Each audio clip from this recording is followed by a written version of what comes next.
High, আমি শ্বেতা। আমার YouTube চ্যানেলে তোমাদের সবাইকে জানাই স্বাগত। আশা করি তোমরা সবাই ভালো আছো। তো চলো আজকের ভিডিওটা শুরু করা যাক। নিরামিষ দিনে ভাতের সাথে তরকারি নিয়ে আমরা অনেকেই খুব চিন্তায় থাকি। সেটা যেমন খেতেও ভালো হতে হবে, তেমন মুখরোচকও কিন্তু হতে হবে। তাই বিউলির ডালের সাথে যদি এই তরকারিটা থাকে তাহলে কিন্তু ভাত এমনিই উঠে যাবে। এই নিরামিষ পাঁপড়ের ঝাল রেসিপিটা খুব কম সময় এবং ঘরোয়া পদ্ধতিতে কিন্তু করে ফেলা যায়। এটা আমার মায়ের থেকে শেখা এবং মায়েরই রেসিপি। তো চলো আজ এই ভিডিওটা তোমাদের সাথে শেয়ার করি কিভাবে মা পাঁপড়ের ঝাল রেসিপিটা নিরামিষ দিনে বানায়। উপকরণগুলো দেখে নেওয়া যাক। প্রথমেই 1 প্যাকেট পাঁপড় নিয়ে নিয়েছি। এখান থেকে বেশি লাগবে না, 3-4টে নিলে এনাফ।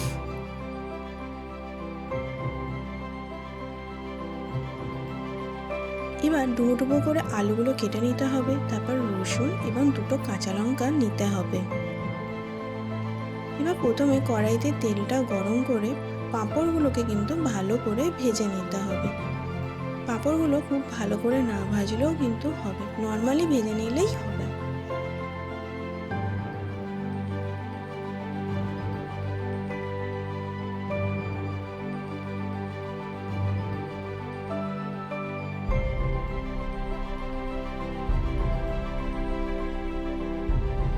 পাঁপড়গুলো ভেজে আলাদা করে তুলে রেখে ওই তেলে দিয়ে রসুনগুলোকে থেতো করে দিয়ে দিতে হবে। রসুনগুলো একটু ভাজা ভাজা হয়ে গেলে তাতে আলুগুলোকে দিয়ে আরেকবার ভালো করে ভাজা ভাজা করে নিতে হবে।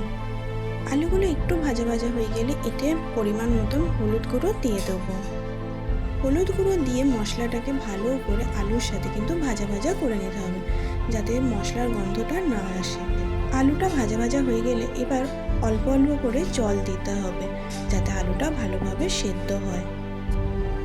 জল দেওয়ার পর কাঁচা লঙ্কা এবং নুন দিয়ে তরকারিটাকে ভালো করে ফুটতে দিতে হবে। তরকারিটা ফুটে যাওয়ার পরই যে পাঁপড়গুলো আমরা ভেজে রেখেছিলাম সেটাকে এরকম গুঁড়ো করে তরকারিতে দিয়ে দিতে হবে।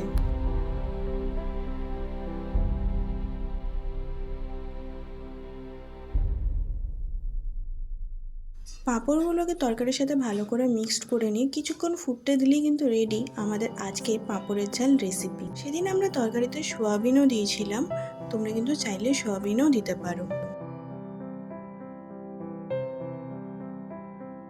নিরামিষ দিনে বিউলির ডালের সাথে এই পাঁপড়ের ঝাল রেসিপি হলে কিন্তু ভাত খাওয়ার কোনো চিন্তাই থাকে না। তোমাদের এই ভিডিওটা কেমন লাগলো কমেন্টে কিন্তু জানিও। যদি ভিডিওটা ভালো লেগে থাকে তাহলে একটা লাইক করে দিও, আর যদি চ্যানেলটা ভালো লেগে থাকে তাহলে একটা সাবস্ক্রাইব করে দিও। আজকের মতন বাই, টাটা। দেখা হবে পরের কোনো এরকম ইজি রান্নার সাথে। বাই।